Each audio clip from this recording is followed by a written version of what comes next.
네, 시청자 여러분 안녕하십니까. 주식상담 전화, 주상전화 화요일에 인사드립니다. 여러분들의 영의정 아나운서 김세영. 네, 아나운서 권재은입니다. 네, 이제 2023년도 주식시장은 이번 주를 마지막으로 끝이 나게 됩니다. 이번 주 이제 3거래일밖에 없는데 이틀 앞둔 오늘 시장은 뭔가 혼조세로 마감이 됐네요. 그러니까요. 개인 투자자분들이 대량 매도 물량을 던져냈고요. 2차 전지주들이 큰 폭으로 하락했던 하루였습니다. 뭔가 개별 종목 장세가 이어졌던 하루였던 것 같아요. 맞아요. 그만큼 저희가 오늘 또 꼼꼼하게 시장 이야기도 하고 여러분들의 종목 상담도 도와드리도록 할게요. 지금 바로 이쪽으로 보내주시면 되는데요. 전화번호는 02-2000-4919번, 02-2000-4919번이고요. 또 전화가 어려우신 분들은 문자 통해서 함께 하실 수 있습니다. 샵 2034 문자 메시지로 종목명, 매수가, 비중 보내주시면 되고요. 또 유튜브 채팅창에 고민되시는 종목 남겨주시면 저희 전문가분들이 냉철하고 또 친절한 상담 도와드리도록 하겠습니다. 네, 그럼 오늘 여러분들의 종목 상담을 도와주실 네 분의 전문가 모셔보도록 할게요.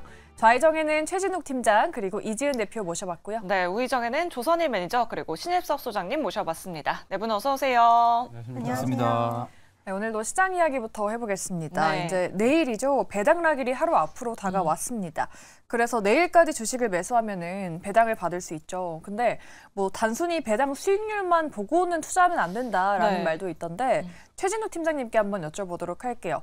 배당락일을 앞두고 우리가 어떤 단기 투자 전략이 좀 필요할까요? 사실 이제 배당락일을 앞두고 나서 이제 27일까지는 이제 보유를 하고 있어 이제 배당금을 받을 수 있는 부분들인데 이게 이제 투자 전략을 잡는 것은 일단 두 가지로 볼 수가 있겠죠.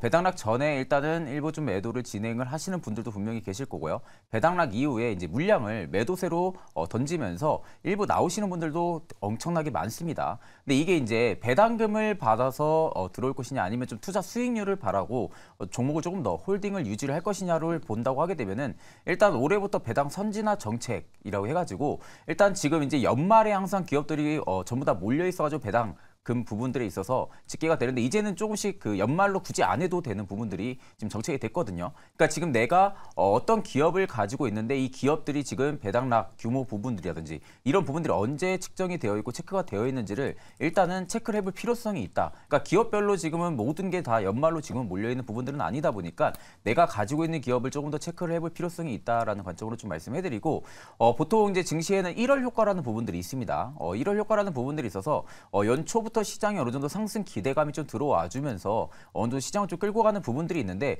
사실 이게 이제 배당금을 받고 나서 나올지 아니면은 1월까지 조금 더 홀딩 관점을 유지를 해주면서 투자 수익률을 더 높일지 이 부분들로 본다고 하게 되면 저는 오히려 1월 효과 부분들이 일단은 기다리고 있는 상황이다 보니까 배당금을 받고 좀 나가기보다는 오히려 저는 좀 투자 수익률 쪽이 조금 더 수익의 폭은 좀 크지 않을까라고 보고 있는데 사실 이거는 어떤 게 좀 정답이다라고는 정해져 있지는 않습니다.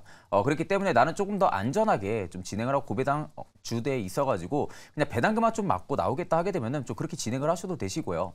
아니면 좀 보통 고배당주 같은 경우는 1월 효과 들어오게 되면 또 상당 부분 또 주가가 위로 올라가는 부분들도 있다 보니까 오히려 나는 조금 더 홀딩을 유지를 해서 투자 수익률을 좀 극대화시키겠다 하시는 분들 같은 경우는 오히려 좀 후자 쪽이 맞다고 보고 있기 때문에 오히려 이걸 이제 정답은 딱히 저는 없다고 생각을 합니다. 그렇기 때문에 오히려 이제 배당락 이후에는 한 차례 좀 증시가 변동성이 나타날 수는 있겠죠. 특히 이제 개별 장세 속에 있어가지고 이제 매도세가 좀 많이 나오는 종목들은 변동성이 나올 수는 있겠지만 또 상대적으로 지금은 또 빠르게 또 수익률로 또 복귀가 될 가능성도 저는 좀 있다고 보고 있는 상황이다 보니까 사실 좀 100% 정답은 저는 좀 없다고 생각을 하고 있습니다. 단순히 뭐 배당을 목표로 해서 배당주를 매수하는 것도 괜찮지만 좀 가격 변화를 이용해서 좀 수익률을 챙겨보는 것도 괜찮은 전략이지 않나 싶습니다. 네, 이렇게 배당 일정까지 확인해봤고요. 또 최근에 삼성전자가 정말 큰 폭으로 상승을 해주고 있습니다. 맞아요. 신고가 경신했죠. 맞습니다. 4거래 연속 52주 신고가를 경신하고 있고요. 2년 만에 최고치로 도달을 했는데 과연 내년까지 삼성전자를 비롯한 이 반도체주들이 잘 갈 수 있을지 신일섭 소장님 통해서 한번 들어보도록 할게요. 삼성전자 이 상승 추세 계속해서 좀 유지를 할 수 있을까요, 소장님? 네, 삼성전자도 그런데 그러니까 지금 삼성전자를 투자하시는 분과 SK하이닉스를 투자하시는 분은 아예 다르거든요. 제가 뭐 예전부터 본 바로는 삼성전자 투자하시는 분은 삼성전자만 하고요. 자존심이 있어요. SK하이닉스는 뭐 지금 SK하이닉스가 삼성전자보다 많이 올랐지만 삼성전자가 1등주라는 그런 자존심. SK하이닉스를 투자를 안 해요. 그래서 어쨌든 간에 삼성전자를 그렇게 뭐 온리 삼성전자만 외치셨던 분도 이제 삼성전자가 좋아지고 있고요. SK 하이닉스를 예전에 왜 그랬냐면 삼성전자가 막 280만 원, 300만 원이었는데 지금 액면 분할해서 지금 그냥 쉽게 말하면 조금 만만해 보이는데 그쵸? 6만 원, 7만 원이니까 만만해 보이잖아요. 그냥 가격적으로. 그냥 만만하진 않거든요. 예전부터 투자하신 분들은 280만 원, 300만 원이기 때문에 하이닉스 사는 사람들은 그냥 돈이 없어서 싼. 근데 그게 웃기거든요. 수량이 많으면 사람이 부자 된 느낌을 받기 때문에 옛날엔 그랬어요. 삼성전자를 뭐 돈이 좀 많으면 사지. 너 돈이 적으니까 SK하이닉스 사겠다. 근데 어차피 내가 산 금액은 똑같아요. 근데 수량이 SK하이닉스 수량이 많으니까 내 계좌를 딱 펼쳤을 때 수량이 많으면 내가 더 많이 가진 느낌이거든요. 약간 그럴 때부터 시작이 됐기 때문에 삼성전자는 삼성전자 투자하시는 분만 계속 합니다. 보통. 그러니까 뭐 조금 변했겠죠. 가격이 만만해졌기 때문에 뭐 일반 개인 투자들도 많이 들어왔겠죠. 그 코로나19 이전에 뭐 10만 전자 얘기 나올 때 그때.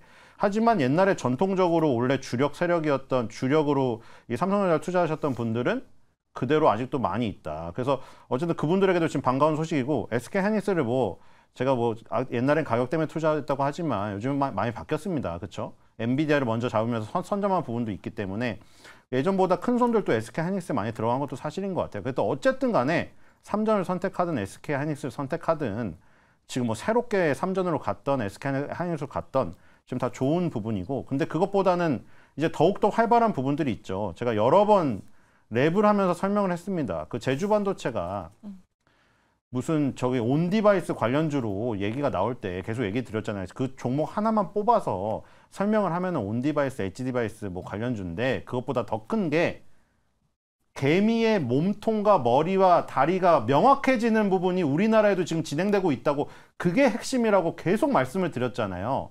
예전엔 삼성전자, SK하이닉스가 IDM이라고 종합반도체 기업이라고 모든 걸 다 했죠. 설계부터 생산부터 후공정까지 다 했잖아요. 설계, 제조, 생산을. 그런데 이제 그 부분이 바뀌고 있다고 말씀을 드리고 그 중에 하나 나오는 게 이제 팹리스 부분이고 팹리스라고 뭉뚱그려 얘기하기에는 분야가 많아요. 왜 그냥 팹리스라고 뭉뚱그려 얘기하느냐? 우리나라는 그냥 제주 반도체처럼 설계하는 업체부터 시작되기 때문이에요. 하지만 팹리스라는 게 공장이 없는 거잖아요. 그러니까 세계적인 흐름에서 보면은 예를 들어서 핸드폰이 이제 최신 폰을 보통 여기서 뭔가 자웅을 겨루잖아요. 애플하고 삼성이 있겠죠. 예를 들어 애플의 iOS 진영과 안드로이드 진영이 있잖아요. 애플 같은 경우에는 애플이 설계를 하고 그리고 삼성전자에 들어가는 거는 뭐 엑시노스도 있지만 스냅드래곤이라고 퀄컴이 저기 설계를 하잖아요. 그러니까 예전에는 인터넷 시대니까 CPU에 대해서 얘기를 했겠지만 지금은 모바일의 시대잖아요. 물론 거기서 또 이제 인공지능의 시대로 갔지만 지금 한창 정점을 향해 달리고 있는 게 모바일의 시대이기 때문에 여기서 보면은 예를 들어 처음에 애플이나 퀄컴이 AP라고 하죠. 컴퓨터에서는 CPU라고 했고 모바일에서는 두뇌가 AP잖아요. 어플리케이션 프로세서. 어플리케이션 프로세서를 애플이나 퀄컴이 설계도를 그린다 했을 때 그 시초는 뭡니까? 맨 처음 1번 타자. 영국의 ARM 홀딩스죠. 지금 신고가를 갔어요. 그렇게 높게 상장했다고 했는데 그걸 뚫어버렸어요. ARM 홀딩스의 아이디어를 빌려와요. 이게 ARM 홀딩스죠. 처음에 당연히 저런 종목이 상장한다고 했을 때 엄청난 몸값을 받았을 거 아닙니까? 지금 뭐예요? 지금 몇 달 지났는데 신고가 갔어요. 지금 뉴욕 증시에서. ARM 홀딩스의 자산을 다 빌려옵니다. 보통 최첨단 반도체는 다 얘네 걸 써요.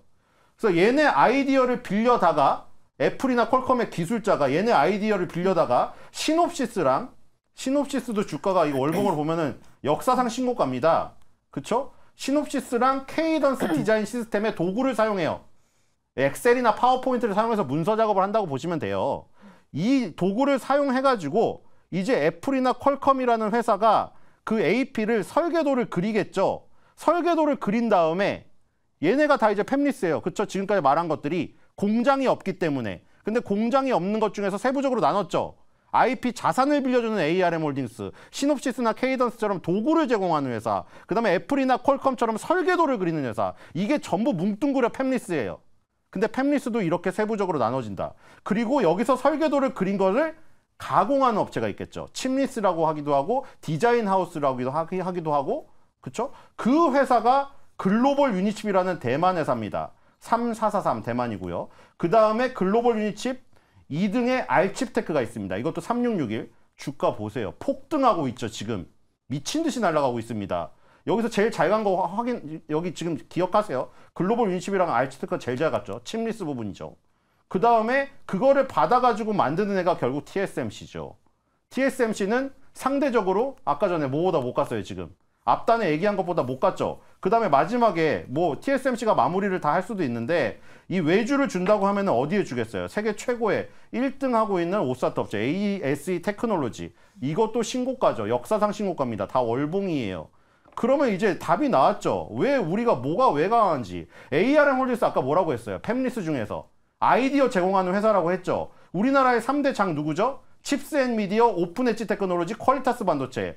각각 IP는 아이디어는 틀려요. 최첨단 아이디어는 다 ARM 걸 쓰고 우리는 빈틈을 노린 거죠.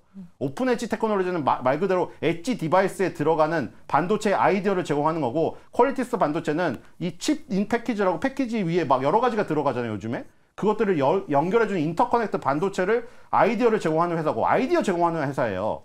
칩스앤미디어는 자동차 관련된 이 반도체 아이디어를 제공하는 회사입니다.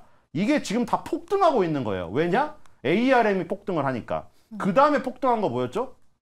애플, 퀄컴 같이 설계도 그리는 업체가 아니라 글로벌 유니칩이랑 아까 알츠테크처럼 넘겨주는 업체가 지금 급등을 했었죠. 그래서 어떻게 됐나요? 결국 이거를 왜 이렇게 외쳤나요? 지금 이걸 오늘 보고 지금 오늘 얘기했다고 하면 안 되죠. 몇 번을 얘기했습니까? 그래서 여기서 우리나라에도 이게 있는 거죠. 뭐가 있죠? AD 테크놀로지랑 에이징 랜드가 있는 거죠. 아까 전에 아이디어를 설계도를 그리는 업체를 빼먹었네요. 제주 반도체 같은 애가 설계도를 그리는 업체예요. 설계도를 그리는 거를 조금 더 가공해가지고 쉽게 더 생산할 수 있게 가공해주는 업체가 에이징 랜드, AD 테크놀로지입니다. 우리나라에서는 이 두 개 업체고, 아까 전에 말씀드린 대로 세계 최고의 업체들은 알칩테크, 글로벌 유니칩, 대만의 업체죠. 대만 생태가 이 생태계를 다 먹었습니다. 그래서 그걸 따라가는 거죠. AG 테크놀로지 오늘 9% 가까이 급등했고요. 에이징 랜드는 거의 상한가 같나요? 네. 그쵸. 이 두 개가 차이가 있습니다. 에이징 랜드는 TSMC 향이고요. AD 테크놀로지는 삼성전자 향입니다. AD 테크놀로지가 옛날에 TSMC 향이었는데 TSMC를 버리고, 뭐 버렸다는 표현은 그러지만 TSMC를 등지고 삼성전자로 갔어요. 그 빈틈을 노려서 들어간 게 에이징 랜드입니다. 오늘 거의 상한가 가까이 갔죠. 그리고 아까 여기서 글로벌 유니칩이나 알츠테크에서 넘겨받은, 지금 오버랩해서 잘 생각을 하세요. 전 세계적인 흐름하고 우리나라 흐름하고 똑같아요. 종목만 틀리고 인지도만 틀리고 점유율이 조금 적을 뿐이죠, 우리나라가. 그거를 받아가지고 이제 여기 누가 만드나요? 가공해준 거를 누가 생산해요, 우리는? 세계적인 회사는 TSMC가 생산하고, 우리나라는 순수 파운드리가 누구 있죠? DB하이텍이죠. DB하이텍을 보시면은 이 지금 요 칩리스 업체라던가 제주반도체 같은 팹리스 업체만큼 못 갔죠. 그쵸? 뭐랑 비슷해요, 차트가? TSMC. 그쵸? 파운드리 땅까지는 지금 빚이 안 들어온 겁니다. 그 다음에 하나마이크론이나 이런 것들은 우리나라 오사트 업체잖아요. 하나마이크론, 무슨 두산테스나 이런 것들은 잘 갔죠. 얘네들은 왜 먼저 갔나요, 우리나라에서? 왜 우리나라에서 후공정은 먼저 가버렸죠, 오사트는? 얘네는 다 HBM을 타고 갔어요. 그러니까 지금 가장 강한 거는 우리나라에서 인지도가 가장 낮고, 옛날에 삼성전자, SK하이닉스가 다 해가지고 명확하게 구분이 되어 있지 않았던 IP 자산, 아이디어를 빌려주는 회사랑 팹리스에서 그걸 그리면 설계도를 가공하는 AD 테크놀로지, 에이징 랜드, 여기까지 온 거죠. 그러니까 이건 단순히 엣지 디바이스 관련 테마로 설명하기에는 더욱더 큰 어떤 범위입니다. 그러니까 이쪽이 계속 강해지리라는 거를 예상해야죠. 왜냐면 삼성전자, SK하이닉스가 계속해서 뉴스를 보시면 나오잖아요. 포럼 같은데 같이 데리고 나가요, 이런 회사들을. 그래서 세계적인 회사를 연결을 시켜요. 아까 ARM, 시놉시스도 다 참여해가지고 포럼에 참여해서 우리나라에도 이렇게 IP 자산을 아이디어를 내주는 회사, 우리나라에도 이렇게 칩리스 회사, 이런 회사들이 있는데 너네들이 서로 협력하는 자리를 만들어주고 뭐 이러고 삼성전자도 노하우를 나눠줘요. 왜냐면 삼성전자 파운드리 독립이 안 됐지만 사업부가 있잖아요. 삼성전자가 파운드리를 할 때 맞춤형으로 설계를 받거나 아니면은 맞춤형으로 아이디어를 얻어서 그 회사를 도와주는 거죠. 예를 들어 삼성전자가 최첨단 반도체 아이디어는 ARM에서 갖고 오지만 우리가 이번에 자동차용 반도체 아이디어를 빌려야 되는데 ARM은 바빠서 그걸 안 해요. 그때 우리나라 칩스앤미디어에서 빌려오고 이러면서 우리나라 생태계를 키워서 아까 전에 대만의 생태계를 무찔러러 가는 겁니다. 그러니까 이런 삼성전자가 지금 좋다는 거에서 시작됐잖아요. 그러니까 삼성전자를 하시는 분은 대형주를 하시는 분은 그걸 하시면 되는데 삼성전자가 데리고 가는 아이들, 옛날에 서태지와 아이들에서 서태지 씨가 잘 나가면은 양현석, 이준호도 같이 몸값이 오르죠. 지금 양현석, 이준호도 같이 데려가실 분들은 같이 데려가고 서태지만 하실 분들은 삼성전자만 하시고 예, 이렇게 하시면 됩니다. 알겠습니다. 네. 지금 반도체뿐만 아니라 이제 내년에 주도주로 기대되는 섹터가 또 있습니다. 맞아요. 바로 제약 바이오인데 네. 이제 고금리 영향을 받아서 올해 내내 주가가 계속 눌렸었는데 이제 반등의 기미가 보이고 있습니다. 제약 바이오 업종에 이른 봄이 찾아왔다라고도 하던데 네. 이지은 대표님께 한번 여쭤보도록 할게요. 제약 바이오가 과연 내년에도 좀 상승 랠리를 이어갈 수 있을까요? 네, 저는 충분히 좀 내년에도 기대해볼 만한 섹터 중에 하나다라고 생각을 하는데 지금 금리 이제 인상 시기에 계속해서 제일 많이 억눌렸던 섹터 중에 하나가 또 제약바이오가 아닌가라는 생각이 드는데요. 금리 인하에 대한 기대감이 나오면서 또 수혜가 가장 클 거라는 얘기가 나오는 게 바로 제약바이오이기도 하기 때문에 그러한 부분도 굉장히 좀 좋은 모멘텀으로 작용될 수 있겠지만 한 10월 말 정도부터 비만 치료제를 시작으로 해서 좀 움직이는 제약바이오 종목들이 있었어요. 근데 약간의 제한적인 흐름이었고 과연 제약바이오가 다시 한번 반등이 나올 수 있을까라는 의문이 좀 들긴 들었지만 지금 JP모건 헬스케어가 또 1월 8일부터 시작이 되면서 그게 약간 또 매개체가 되면서 관련된 종목들이 기대감을 좀 최고적으로 좀 이루어갔는데 또 오늘 레고캠 바이오에서 이제 또 2조의 기술 수출 소식까지 나오면서 제약바이오 섹터에 대한 기대감이 더욱더 커진 상태라고 할 수가 있을 것 같고요. 실제로 지금 이번에 JP모건 헬스케어 같은 경우에는 규모가 굉장히 크게 진행이 된다라고 하고 또 이번에 참가하는 기업들이 글로벌 투자 유치라든지 그다음 네트워킹에 대한 부분들을 좀 더 확대시킬 수 있는 그런 자리가 마련이 되는 것은 좀 확실하게 맞는 것 같고 주가의 추이만 본다 하더라도 지금 재작년 JP모건 헬스케어가 코로나로 인해서 열리지 않았을 때도 있었고 열린다 하더라도 종목의 움직임들이 그렇게 미비했어요. 별로 없었어요. 근데 이번에만 해도 참가한다는 그런 참가 기업들의 주가 흐름을 보면 굉장히 탄력적인 모습들을 보이고 있기 때문에 확실히 좀 기대할 만한 포인트들이 있는 것 같고요.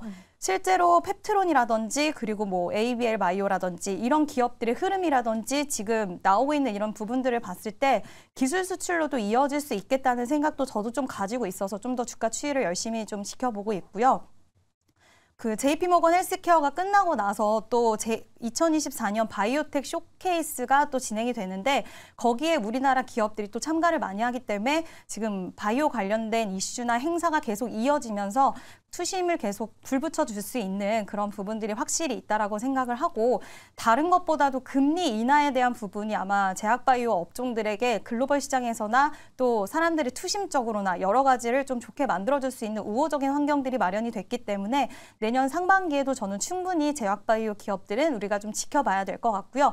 특히 실적이 원래 좋았거나 아니면 뭐 실적이 이제 흑자 전환이 될 수 있는 그런 기대감을 가져갈 수 있는 기업들 그리고 이번에 제약바이오에서 이제 JP모건 헬스케어 일정을 갖고 있는 기업들 위주로 지켜보시면 약간 좋은 결과 있지 않을까라고 생각합니다. 개별 종목별로 또 호재도 이어지고 있고 네. 또 실적 흑자 전환에 대한 기대감도 있고 JP모건 컨퍼런스까지 다양한 호재들이 있으니까요. 제약바이오 주가 추이도 잘 눈여겨보도록 하겠습니다. 네, 까치랠리를 좀 즐기려면 바이오뿐만 아니라 반도체 종목들도 꼭 포트에 담아봐야 할 것 같습니다.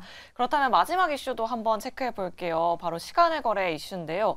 지금 시간의 거래에서 STO 관련주들이 다시 한번 또 떠오르고 있습니다. 네. 갤럭시아 SM 같은 종목이 시간의 거래에서 지금 상한가 기록하고 있고요.